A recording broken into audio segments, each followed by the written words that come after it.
आदरणीय मुख्य अतिथि महोदय, श्रद्धेय मंचासीन अतिथिगण,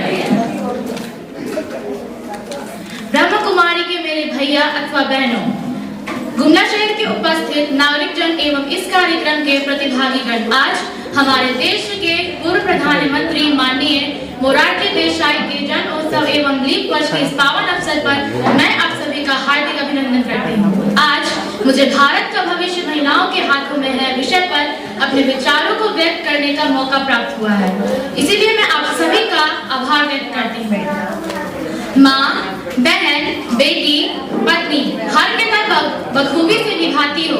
हे नारी, तुम सब कुछ मुमकिन कर जाती हो। लोग कहते हैं कि तुमसे घर के काम कहाँ से होंगे। तुम हंसती हो जमाने की इस बात पर और पलटकर आईना दिखाती हो समाज को। हे नारी, तुम सब कुछ मुमकिन कर जाती हो। भारतीय समाज में महिलाएं एक परंपरागत भूमिका निभाती हैं जो घरेलू, मातृ, पत्नी और बेटी के रूप में होती हैं। आज 21वीं शताब्दी में भारत को अपनी उपलब्धियों पर गर्व होता है। चांद पर कदम रखने से लेकर अपने विज्ञान और प्रतियोगिकी के क्षेत्र में हमने आशातीत सफलता प्राप्त की है। क्या ये सब महिलाओं के सहयोग के बिना मुमकिन हो पाया था? नहीं। तो फिर महिलाओं के भारत के विकास में योगदान को कमतर आकर नहीं जा सकता। आज 75% महिलाएं शिक्षित हैं, इसलिए हम यह कह सकते हैं, सशक्त नारी सशक्त भारत।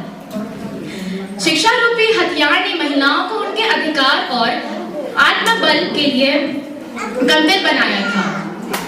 पहले महिलाएं केवल घर का चूल्हा चौका करती थी और मात्र संतान उत्पत्ति का साधन मानी जाती थी, परंतु अब भारतीय महिलाएं अति व्यस्त हैं। वह बड़ी-बड़ी कंपनियों में प्रबंध निर्देशक का कार्य कर रही हैं और हर क्षेत्र में अपना कार्य कुशलता का परिचय दे रही हैं। वर्तमान परिदृश्य में शिक्षा, स्वास्थ्य देखभाल तथा राजनीतिक और आर्थिक अवसरों के माध्यम से भारतीय महिलाएं अपने प्रगति और विकास में योगदान दे रही हैं। महिलाओं के समाज में योगदान और समाज की कल्पना नहीं कर सकते। समाज विकसित एवं समृद्ध तभी होता है जब एक महिला शिक्षित होती है। जब एक महिला शिक्षित होती है तो वो अपने साथ साथ पूरे समाज को बदलने की ताकत रखती है। अतः भारत सरकार को लड़कियों की शिक्षा में अधिक ध्यान देने की आवश्यकता है और भारत सरकार भी यह जानती है कि महिलाओं के विकास में ही देश का विकास है। इसलिए तो निम्न वर्षों की मजदूर महिलाओं ने और घरों में काम करने वाली महिलाओं के लिए उन्होंने काफी सारे ऐसे चीजें निकाली हैं जिससे उनका मदद हो सके, जैसे बेटी बचाओ बेटी पढ़ाओ अभियान, सखी हेल्पलाइन इत्यादि कार्यक्रमों के द्वारा। अंत में मैं यही कहना चाहूंगी कि पूर्णतः भारत का भविष्य महिलाओं के हाथों में ही है। महिलाओं से है घर आंगन, सजा देश का भविष्य और मान है।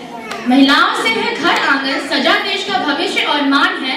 सिर्फ घरों को सुझाना इनका काम नहीं, सिर्फ घरों का काम करना इनका काम नहीं, याद है भारत का सुरक्षित है, भारत का भविष्य इन्हीं हाथों में सुरक्षित है। भारत का भविष्य इन्हीं हाथों में। देश की यही मान है, देश की यही शान है। धन्यवाद।